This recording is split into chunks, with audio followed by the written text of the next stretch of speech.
Shalom Bapak Ibu dan Saudaraku yang terkasih. Salam sejahtera untuk kita dan damai sejahtera Allah tinggal dalam hatimu masing-masing. Yang saat ini kita akan bersama-sama mendengarkan sabda firman Tuhan setelah Bapak Ibu memuji nama Tuhan melalui panduan liturgi ibadah. Dan saat ini tiba saatnya kita akan merenungkan sabda firman Tuhan. Kita bersama-sama masuk dan mendalami sabda firman Tuhan. Sabda firman Tuhan yang senantiasa menjadi kerinduan kita, orang-orang yang percaya kepada Yesus Kristus, yang untuk menguatkan, untuk mendidik, untuk mengajar kita hal-hal yang baik. Dan senantiasa firman ini akan menumbuhkan spiritual kita semakin bertumbuh, semakin baik di dalam Tuhan. Bapak Ibu Saudaraku dan Saudaraku yang saat ini tinggal di rumah masing-masing dan ibadah di rumah Bapak Ibu Saudaraku, sebelum kita akan mendengarkan sabda firman Tuhan, mari kita akan bersama-sama berdoa terlebih dahulu. Dan saya akan pimpin di dalam doa. Kita akan minta pertolongan Roh Kudus untuk tinggal dalam hati kita, sehingga sabda firman Tuhan yang hendak kita dengarkan ini menjadi kekuatan bagi kita. Kita berdoa.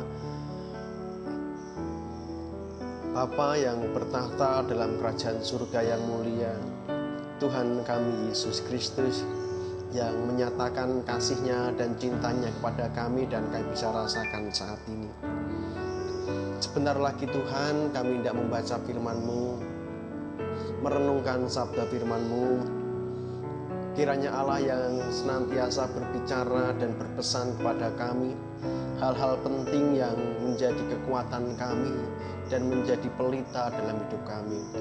Berfirmanlah Tuhan kepada kami semua yang saat ini mendengar sabda firman-Mu melalui khotbah saat ini. Tuhan Yesus, kami serahkan pemberitaan firman Tuhan pada saat ini dalam tangan kuasa-Mu, di dalam nama Tuhan kami Yesus Kristus. Kami berdoa dan merendahkan diri kami di hadapan-Mu. Amin. Tiba saatnya kita akan membaca firman Tuhan dan merenungkan sabda firman Tuhan itu pada saat ini, dan kita akan membuka firman Tuhan Alkitab kita. Kita akan buka di Efesus 3 ayat 14 sampai ayat yang ke-21. Demikian sabda firman Tuhan, Efesus 3 ayat 14 sampai yang ke-21. Doa Paulus.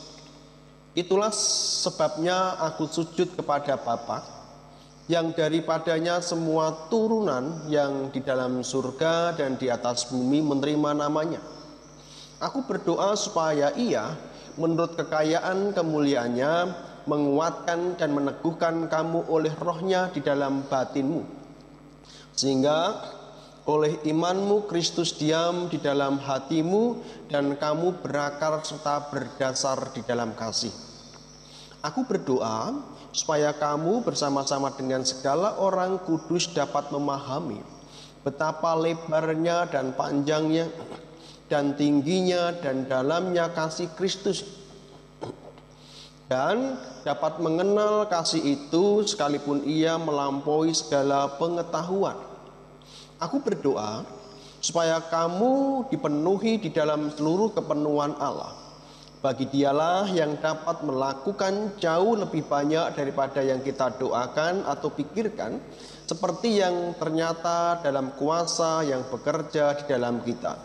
Bagi Dialah kemuliaan di dalam jemaat dan di dalam Kristus Yesus turun-temurun sampai selama-lamanya. Amin.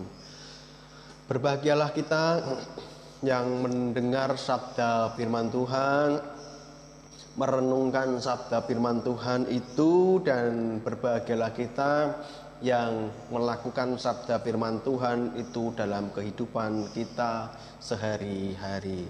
Haleluya.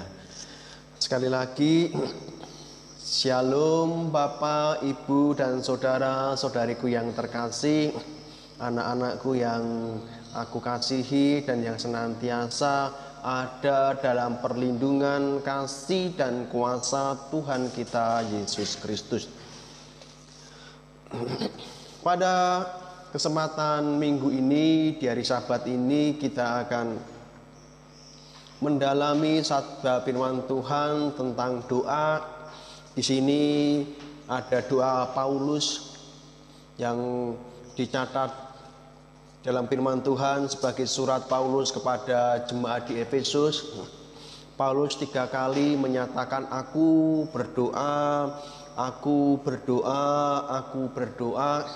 3 kali Paulus menyatakan hal itu untuk jemaat Efesus, untuk menguatkan jemaat Efesus bahwa Daud sangat mengasihi jemaat Efesus, sangat menyayangi jemaat Efesus, sehingga ia terus berdoa supaya jemaat Efesus imannya dikuatkan, jemaat Efesus dipenuhi oleh kuasa Tuhan, terus bertumbuh, dikuatkan Tuhan, dan jemaat Efesus bisa melihat bagaimana kuasa Tuhan, kasih Tuhan, lebarnya, panjangnya, tingginya, dan dalamnya kasih Kristus.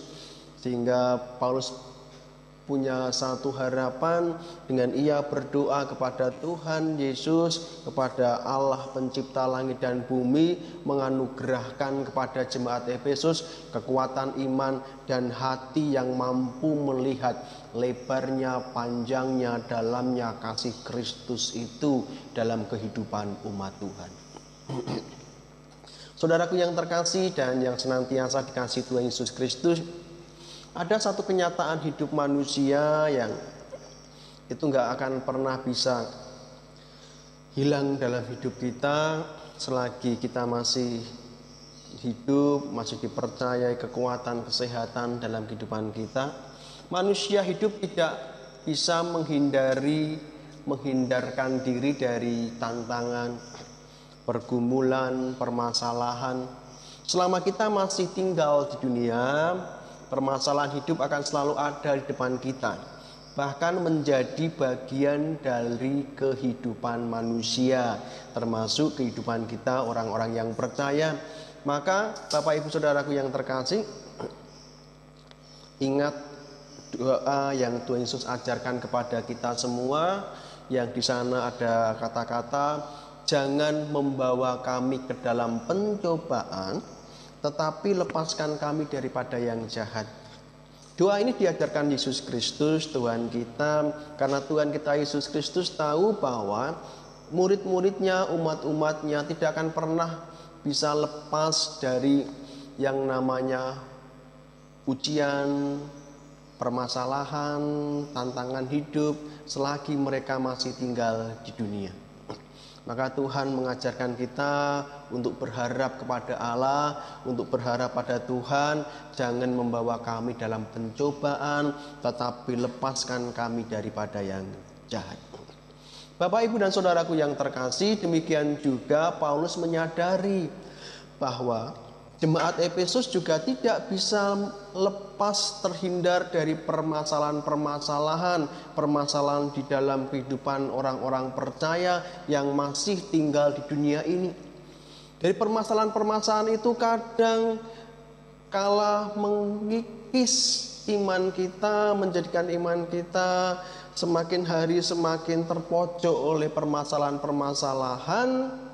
Dan karena itu Paulus mengajarkan dalam doanya, Paulus berharap Tuhan memberikan kekuatan kepada sidang jemaat di Efesus dan kekuatan bagi kita semua, kekuatan dan yang meneguhkan kekuatan itu di dalam roh Allah, roh Tuhan, roh Yesus Kristus itu sendiri yang senantiasa menguatkan iman kita di tengah-tengah pergumulan, tantangan-tantangan yang saat ini Tuhan izinkan hadir dalam kehidupan kita sehari-hari. Bapak, Ibu, Saudaraku yang terkasih, dari apa yang kita baca, kita bisa melihat bagaimana 3 kali Paulus menyatakan, aku berdoa supaya kamu, aku berdoa supaya kamu, aku berdoa supaya kamu. 3 kali Paulus menjelaskan di dalam suratnya bahwa Paulus sudah berdoa dengan sungguh-sungguh kepada Tuhan untuk jemaat Tuhan yaitu Efesus, dan mungkin juga kita juga berdoa untuk jemaat Tuhan, untuk orang-orang Kristen supaya dikuatkan, supaya diteguhkan sebagai orang-orang Kristen dan kuat di dalam menghadapi segala tantangan yang ada. Bapak, Ibu, dan saudaraku yang terkasih, kita akan melihat lebih dalam lagi kalau Paulus begitu luar biasa menekankan doa bagi sidang jemaat di Efesus. Kita akan melihat di sini ada satu tema yang saya bawakan, yaitu Allah sumber kuasa doa. Allah sumber kuasa doa. Ayat nasnya adalah Efesus 3 ayat yang ke-20. Bagi dialah yang dapat melakukan jauh lebih banyak daripada yang kita doakan atau pikirkan, seperti yang ternyata dari kuasa yang bekerja di dalam kita. Tuhan adalah sumber segala kekuasaan, sumber dari kuasa doa.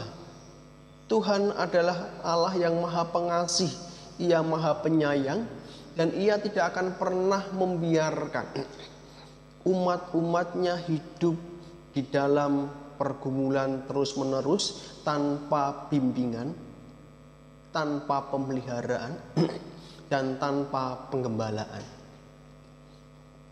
Inilah kita akan bisa melihat mengapa kita sebagai orang Kristen, kita sebagai umat percaya kepada Yesus Kristus, senantiasa diajarkan untuk terus-menerus mendisiplinkan diri kita berdoa.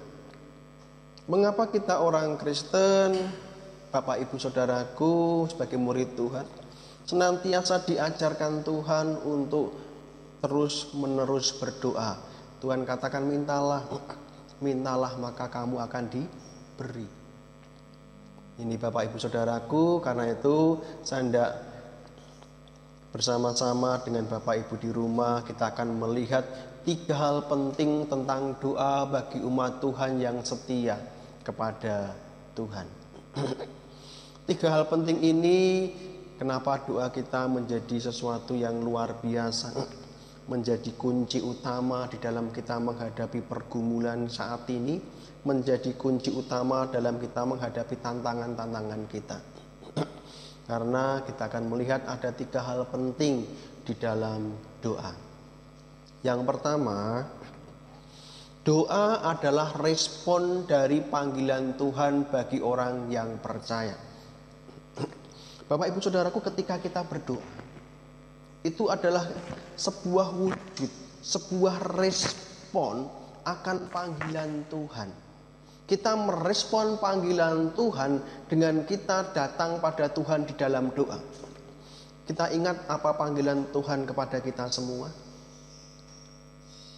Di Matius 11 ayat 28 ada satu panggilan dari Tuhan yang sangat terkenal dan seringkali kita dengar, kita baca. Marilah kepadaku semua yang letih, lesu, dan berbeban berat, aku akan memberi kelegaan kepadamu. Inilah sebuah panggilan. Marilah. Ini sebuah panggilan Tuhan kepada kita.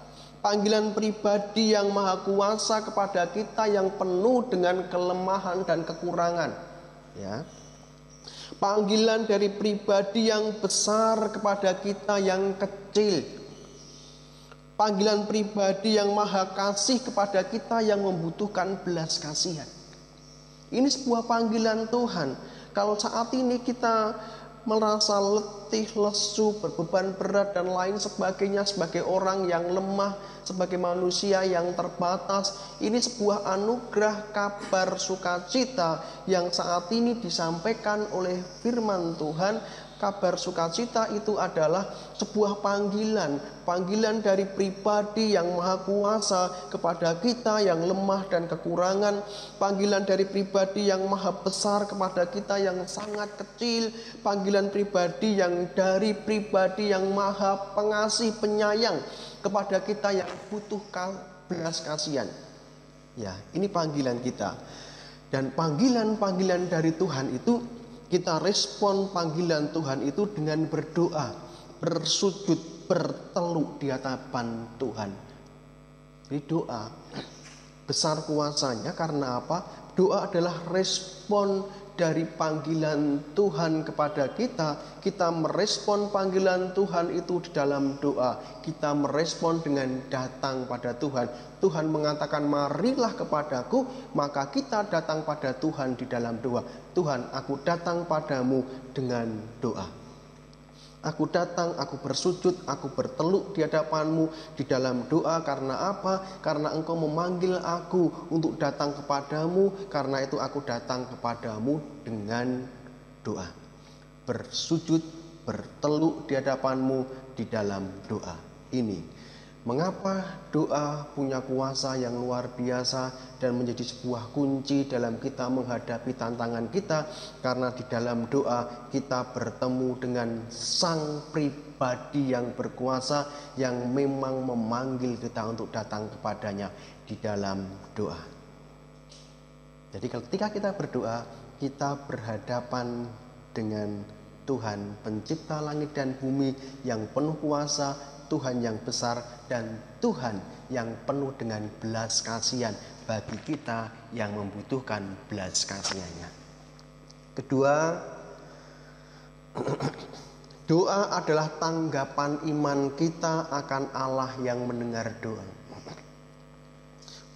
Paulus meyakini ketika ia berdoa, Paulus meyakini ketika ia berdoa kepada jemaat Efesus, doanya pasti didengar oleh Tuhan.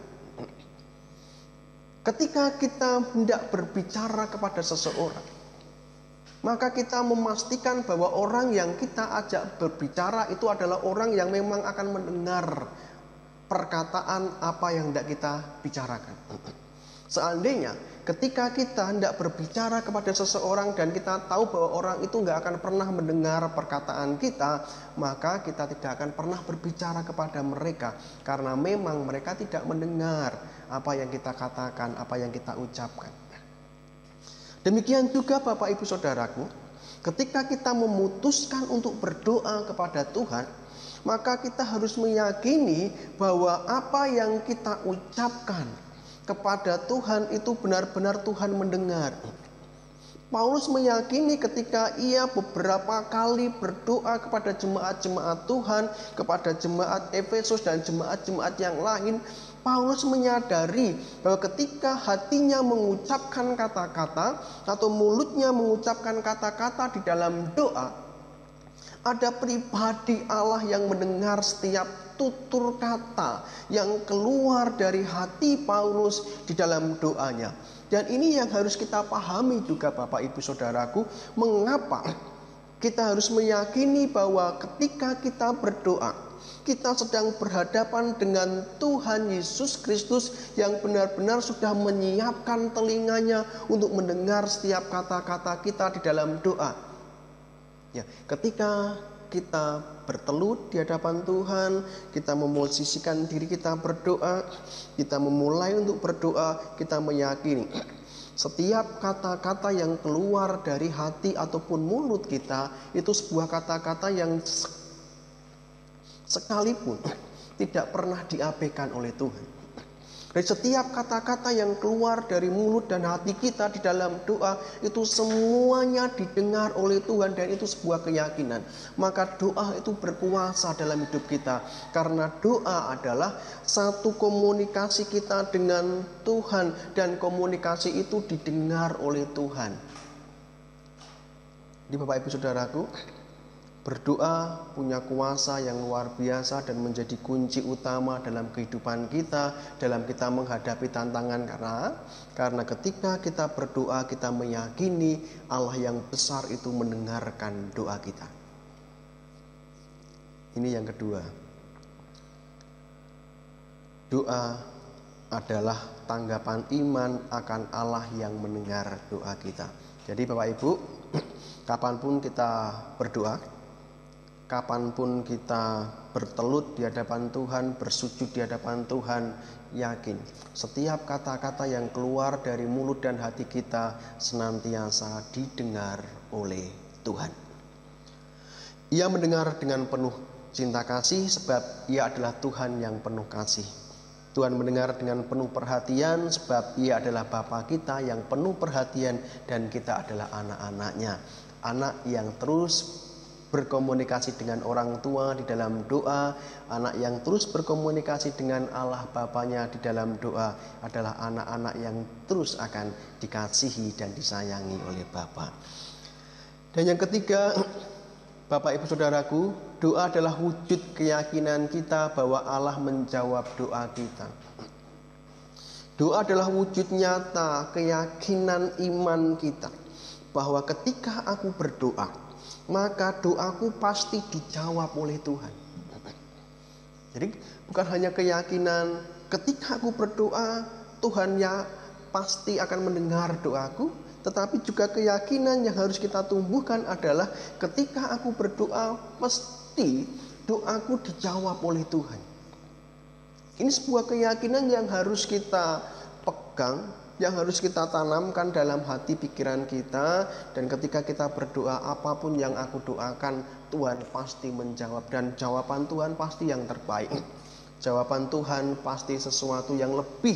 Alkitab katakan, bagi Dia yang dapat melakukan jauh lebih banyak daripada apa yang kita doakan atau yang kita pikirkan.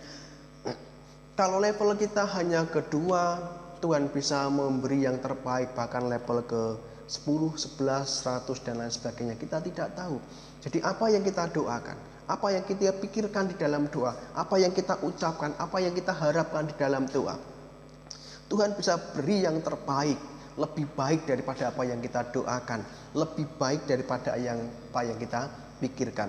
Karena itu ketika kita berdoa, kita butuh hati yang berserah penuh kepada Tuhan. Hati yang pasrah penuh kepada Tuhan. Ketika kita berdoa, Tuhan jawab doaku dengan luar biasa, sesuai dengan hal yang terbaik yang Tuhan pikirkan, bukan yang kita pikirkan.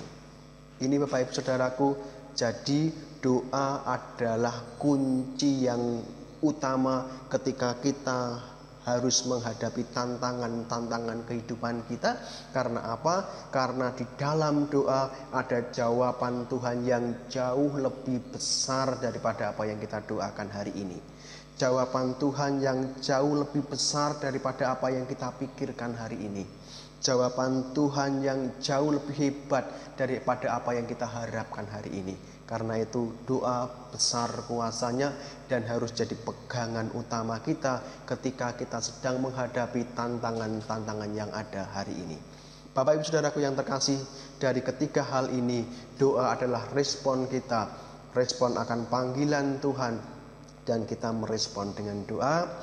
Doa adalah sebuah keyakinan bahwa Tuhan mendengar doa kita. Doa adalah sebuah keyakinan bahwa Tuhan akan menjawab doa kita jauh lebih baik, dan yang terbaik dari jawaban doa kita itu Tuhan berikan untuk kita bagi orang-orang yang terus setia di dalam doa.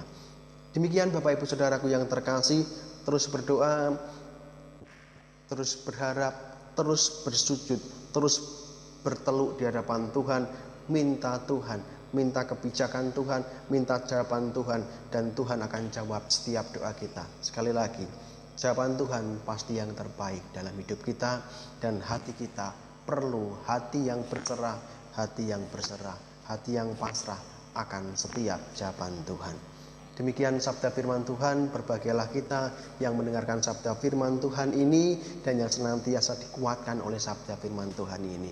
Tuhan kita Yesus Kristus memberkati Bapak Ibu Saudaraku. Amin. Mari kita bersama-sama berdoa. Tuhan Yesus, terima kasih Engkau sudah memberkati kami semua saat ini. Kiranya berkat Tuhan terus ada untuk kami melalui firman Tuhan yang menguatkan. Dikuatkanlah kami semua, dikuatkanlah Bapak Ibu Saudaraku dan anakku yang terkasih. Kiranya mereka terus ada dalam perlindungan Tuhan dan berkat Tuhan ada untuk mereka semua. Ini doa kami Tuhan, di dalam kuasa Tuhan Yesus Kristus kami berdoa dan mengucap syukur. Amin. Bapak, Ibu, dan saudaraku yang terkasih, seperti jadwal yang sudah diumumkan oleh gereja 1 minggu yang lalu bahwa pada tanggal 9 Agustus 2020 kita akan mengadakan perjamuan kudus, di mana ini sebuah perjamuan yang benar-benar sakral yang Tuhan adakan untuk kita semua sebagai pengingat akan pengorbanan Yesus Kristus dan kekuatan iman kita sebagai orang percaya. Karena itu, Bapak, Ibu, saudaraku yang terkasih, dalam 1 pekan ini, dari hari Minggu ini hingga nanti perjamuan kudus yang akan diadakan tanggal 9 Agustus, kiranya kita bisa menjadar hati kita terus akan mengolah hati ketika kita merasa ada sesuatu yang mengganjal dalam hatimu dan hal-hal yang lain. Mari kita akan bersama-sama dalam 1 pekan ini datang pada Tuhan, minta Tuhan untuk senantiasa menyucikan, menguduskan hati kita, supaya ketika nanti Bapak, Ibu, saudaraku masuk dalam perjamuan kudus yang diadakan tanggal 9 Agustus, kita datang dengan penuh sukacita, kerendahan hati, kesucian hati yang senantiasa sudah benar-benar kita siapkan dalam 1 pekan ini, dan perjamuan kudus yang hendak kita adakan saat ini dan kita masuk di dalamnya menjadi berkat bagi Bapak, Ibu, saudaraku. Karena itu, mari kita bersama-sama kembali menundukkan diri kita. Saya akan ajak untuk kita melihat diri kita, memberikan hati kita satu ruang khusus untuk perjamuan kudus besok Minggu. Kiranya perjamuan kudus itu benar-benar menguatkan kita di tengah-tengah situasi dan kondisi ini. Kita akan berdoa dan kita akan minta berkat Tuhan, supaya berkat Tuhan senantiasa menguatkan kita di tengah-tengah kita siapkan perjamuan kudus untuk besok Minggu.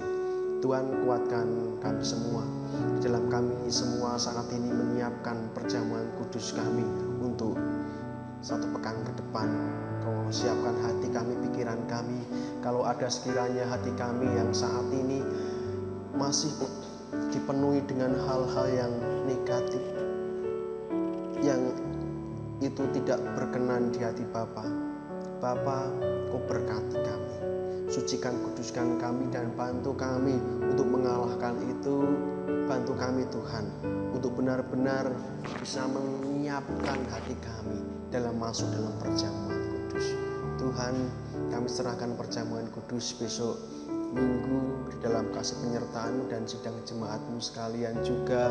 Kau siapkan kami untuk masuk dalam perjamuan kudus. Tuhan, berkati kami semua, berkati setiap apa yang hendak kami butuhkan dalam perjamuan kudus. Allah yang menyediakan semua, Allah yang senantiasa mencukup kami semuanya, sehingga jadi berkat untuk kami. Terima kasih Bapa, berkati kami semua. Kiranya berkat Tuhan senantiasa ada dalam kehidupanmu masing-masing. Perlindungan kasih Tuhan ada padamu di mana kau berada.